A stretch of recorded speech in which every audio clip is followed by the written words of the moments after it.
She sells seashells by the seashore, and the shells she sells are surely seashells. Wait. Did you just say that without breathing? Not even a pause. Your turn. Okay. She sells Seashells. She sells... Nope. That is not English. That is a trap.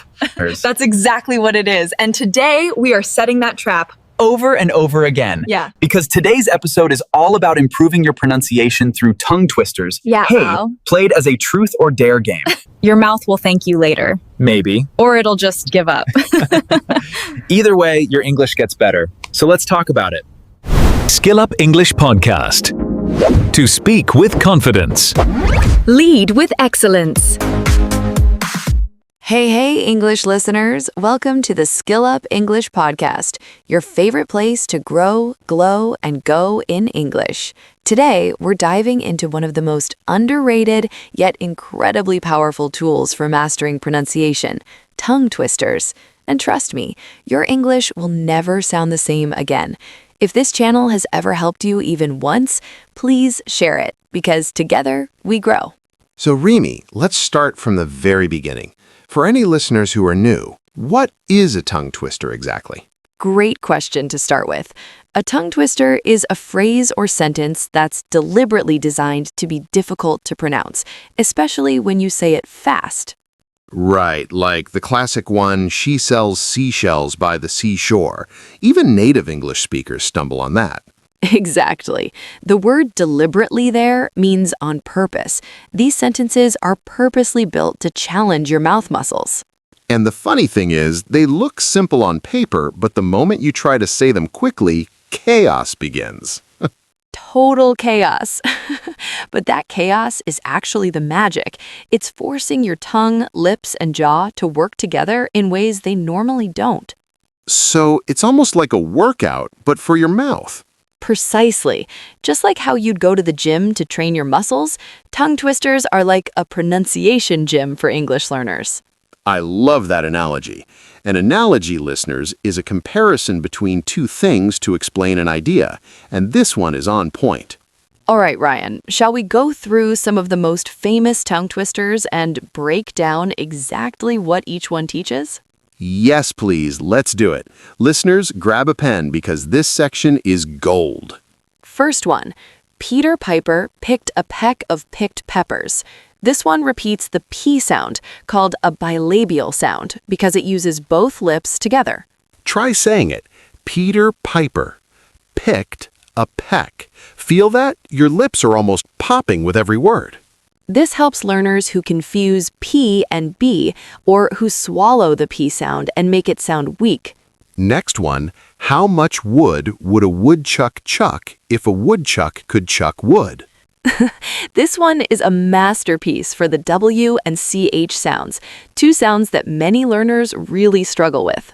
The CH sound, like church, cheese, choose, requires your tongue to touch the roof of your mouth.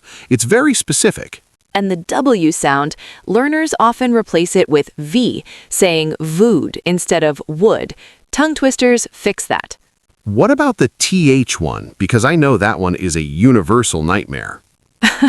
Yes, I thought a thought, but the thought I thought wasn't the thought I thought I thought. My brain just short-circuited. Don't be shy with your tongue. That's the secret. I feel like I just gave a dental class. Okay, round 5, no more mercy. Bring it. How much wood would a woodchuck chuck if a woodchuck could chuck wood? A woodchuck would chuck as much wood as a woodchuck could chuck if a woodchuck could chuck wood. Did you just do the extended version? I panicked and kept going. Okay, my turn. How much wood would a woodchuck chuck? I stumbled immediately. How much wood would a woodchuck? I'm giving up. The score is very, very one-sided, Ryan. I'm a work in progress, okay? Truth. Okay, what is one English word you still mispronounce and have accepted you always will? Worcestershire. I just call it that sauce. Worcestershire. Yes, that is genuinely one of the hardest English words. It's pronounced Worcestershire. Most people just say Worcester sauce and move on. English spelling versus English pronunciation. A lifelong battle. And woodchuck, that's a real animal, by the way. It's also called a groundhog. The rhyme plays with the W and CH sounds alternating rapidly. W and CH. Practice them separately first. Wood, chuck. Wood, chuck. Then put them together. Round 6. This one is for our listeners at home, too. Try this one with us. That's right. Pause the video, say it 3 times fast, and tell us in the comments how you did. Here it is. I scream, you scream, we all scream for ice cream. Okay, that actually sounds easy.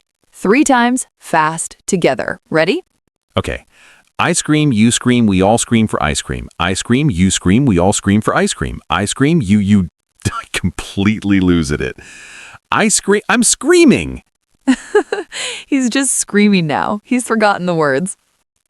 I give up. Truth. Okay, if you had to describe your English learning journey in 3 words, what would they be? Messy, humbling, worth it. That's actually beautiful.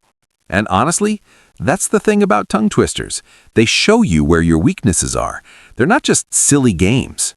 Exactly. When your tongue trips, it means your mouth hasn't fully learned that sound yet, and the tongue twister is pointing exactly at where you need to practice. It's like a mirror for your pronunciation. Love that. Listeners, which 3 words describe your English journey? Tell us in the comments. Okay, final round. Round 7. This is the championship round. No mercy. I'm giving you the hardest one I know. Pad kid, poured curd, pulled cod. What does that even mean?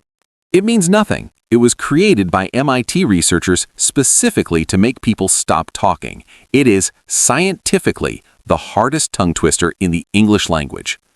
Okay. Pad kid, poured curd, pulled cod. Pad kid, poured curd, pulled cod. Pad kid, poured curd, pulled... I'm done. I choose dare. She chose dare. RIMI chose a dare. This is historic. Just give me the dare. Okay, say 5 tongue twisters we use today back to back without stopping. Go. Red lorry, yellow lorry, she sees cheese, Peter Piper picked a peck of pickled peppers, whether the weather is warm, how much wood would a woodchuck chuck? Done. Standing ovation, the absolute champion. I need water. And listeners, if you can say pad kid, poured curd, pulled cod 3 times fast without stopping, comment below. You will be a legend. A certified tongue twister champion. Okay, before we go, it's vocabulary time. I've pulled out 10 great words and expressions from today's episode that will really boost your English. Let's go. Hit me with them one by one. Number 1, plosive, noun. A plosive is a consonant sound made by stopping airflow and then releasing it with a small burst, like P, B, T, D, K, G. Example sentence. The letter P in Peter Piper is a plosive. Feel the tiny pop when you say it. Number 2, homophone, noun. A homophone is a word that sounds the same as another word but has a different meaning and spelling. Example, weather and weather are homophones. They sound identical but mean completely different things. Number 3, muscle memory, noun phrase. Muscle memory means your body has practiced a movement so many times it can do it automatically without thinking. Example, after months of practice, saying the TH sound became muscle memory for me. Number 4, trip up, phrasal verb. To trip up means to make a mistake or cause someone to make a mistake.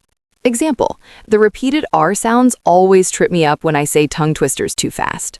Number 5, put up with, phrasal verb. To put up with something means to tolerate it or accept it even if you don't like it. Example, learning pronunciation is tough, but you have to put up with the frustration to improve. Number 6, work in progress, idiom. A work in progress describes something or someone that is still developing and not yet finished. Example, don't be discouraged. Every English learner is a work in progress. Number 7, redeem oneself, verb phrase. To redeem yourself means to do something good to make up for a previous mistake or failure. Example, I failed the first round, but I chose a dare to redeem myself and prove I could do better. Number 8, level up, phrasal verb or gaming idiom.